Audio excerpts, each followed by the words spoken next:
To hear it. First and foremost, I want to say I'm very appreciative of this opportunity. The organizers of this event have been extraordinarily generous in having us come and speak at this. And honestly, this topic and the topic in general of the preservation of our constitutional liberties is obviously quite dear to my heart. But I wanted to start this off with a bit of an elaboration upon how I got to where I am politically.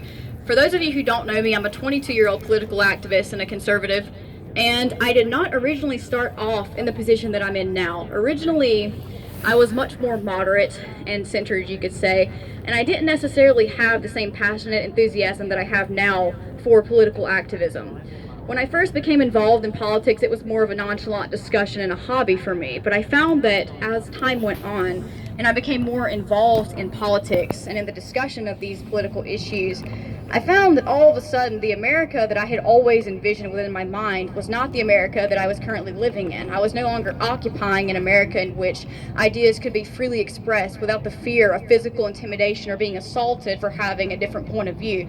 I realized that many of my friends were being subjected to these kind of instances of assault and intimidation and actions of tyranny that are in no way, shape, or form justifiable.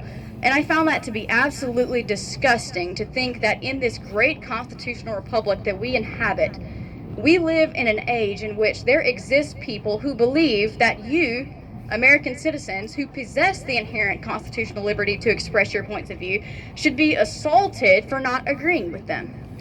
I find that to be one of the most disgusting, incomprehensibly egregious actions of tyranny in the modern day. Yes. And it was for this reason that I took this position that no longer would I find it a mere nonchalant hobby or a leisure to be involved in political activism. At that point, I felt that it is no longer simply a hobby. It is no longer something I do for the sake of enjoyment. It's something that I feel is an absolute moral imperative.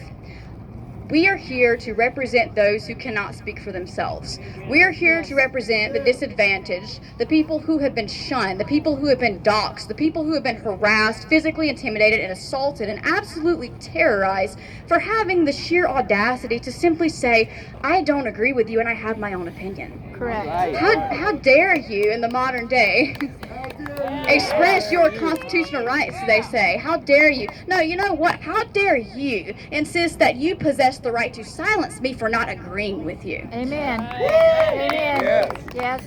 And that is why I'm here, and that's why I'm particularly passionate about this issue. I find it absolutely disgusting that we have people who advocate shutting you down or physically terrorizing you for simply having a different opinion. We live in the greatest country in the world with unprecedented constitutional rights, the capacity to say whatever it is that you feel, to express that opinion in sincerity and in the love of your country, in sincere patriotism, and the love of your fellow Americans, and say, you know what, I may not agree with you, but I'm glad that I possess the inherent right to express an opinion, to disagree with you, and to do so in civility and in respect.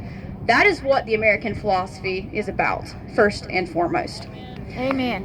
So, this particular event that we call the Declaration of Restoration is very near and dear to my heart because I absolutely believe in the importance of restoring our constitutional liberties, the intrinsic rights that we possess as American citizens to express our rights, to express our views, to debate, to discuss, to delineate upon our respective ideas and opinions.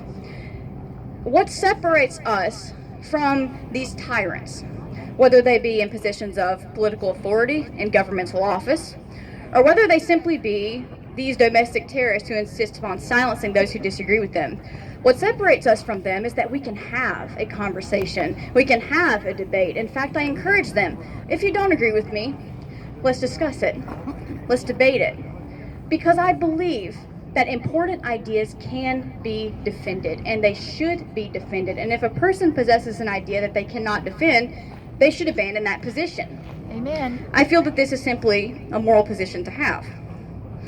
I think that one of the greatest mistakes made in the modern day is the assumption that people residing in rural populations in America don't possess any influence. This is the number one most intellectually dishonest position that I feel politicians especially have in the modern day. Many of them accuse constitutionalists and conservatives and other people who advocate, for example, libertarian ideals, to simply be illiterate and incompetent rednecks. I'm sure we've all heard that plenty, as have I. Yeah. As have I.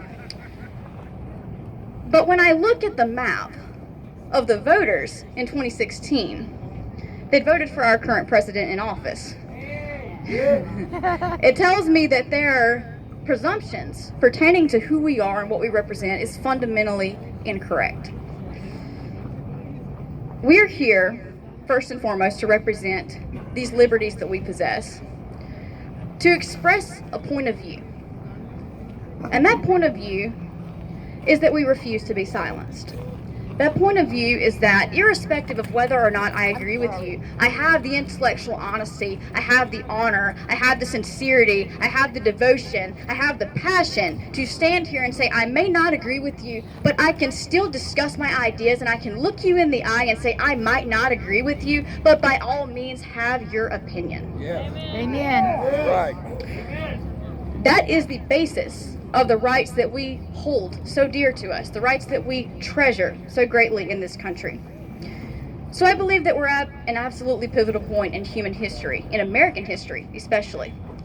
We find ourselves upon the threshold of an ideological warfare, one that is not merely confined to Democrats versus Republicans. It transcends partisan political parties, I would say.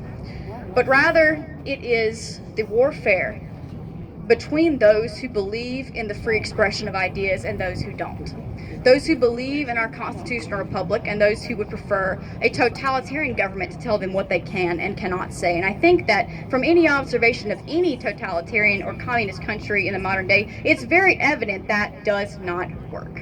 Amen.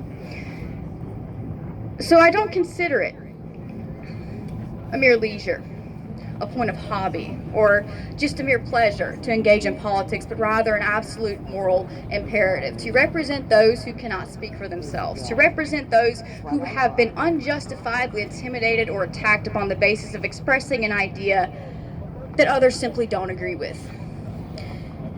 It is absolutely and fundamentally important to understand that these concepts originate not from mere foundational documents, not merely from the Constitution, not merely from the Declaration of Independence, not merely from any of these things, but rather that these documents are representative of a larger cultural and philosophical idea, and that is that we as human beings and we as Americans possess the right of personal autonomy, of liberty, and the right to pursue our own independence and happiness. I feel that it is important to understand that it is time that we represent the nation rather than just the state. That we represent morals rather than just political parties. And that we represent people, not just politicians. I'm here not to merely make a nonchalant and simplistic statement in saying that we should defend these rights, but rather a passionate declaration that says we must defend these rights or we will lose them. Right. Amen. This nation is defined according to the constitutional, the cultural, spiritual, and philosophical ideas of life, liberty, and the pursuit of our own happiness. And this is something that we will not allow anyone, any party, any ideology, any politician, or any other person in any position of authority to ever take away from us. Right. Amen. Right. We will always stand ready to defend our inherent rights. Amen. Every politician in Washington, D.C. ought to recognize they are not in a position of tyranny. They are not in a position of control. They are in a position of servitude to the American people. Yes. They are public servants. Yes. Obligated. Yes. They are obligated to abide by a moral and ethical code of conduct and framework by which their actions cause them to be held accountable by the American people, Yes. Right. especially when they are infringing upon our rights as we see today. Yes. These people are over the Constitution. Absolutely. So any politician that tells me I don't have the right to say something because it's considered hate speech, any politician that tells me they have the right to show up at my door and use governmental coercion and authority to take my firearms from me unjustifiably, any politician that tells me that the constitutional liberties granted to us, not by that document, but by the divine, can be deprived according to their tyranny, to their control, to their coercion, That is not a leader, that is a tyrant. Yes. Yes. Yes. Right. It is time we remind politicians across the United States, but especially here in Washington, D.C., what it means to lead. Not to control, not to be a tyrant, not to be in a position of coercion in which people fear you. We are not scared of our representatives. No. Nope. We are not scared of them as if they are tyrannical to us, but rather, it is they who should be wary, Yep. especially when they so freely infringe upon our inherent constitutional rights. Yes. Let this be a warning. Yes. We the people do not serve the government. We the people do not serve politicians. We the people do not serve the establishment. But the government, the politicians, are servants to we the people. Amen. So let this be a declaration to our politicians, to our representatives. You are here to serve we the people. Yes. Let no politician in this country ever forget that. And let them not forget that should they attempt to infringe upon these rights, should they attempt to silence us unjustifiably, should they attempt to deprive us of these inherent rights that we possess, not merely through the Constitution, but by the hand of the divine, we the people reserve the inalienable right to revolt against such a government Yes. Right. and such politicians. Yep. Yes. Let this be a reminder every time they hear the declaration of we the people. Amen. Right.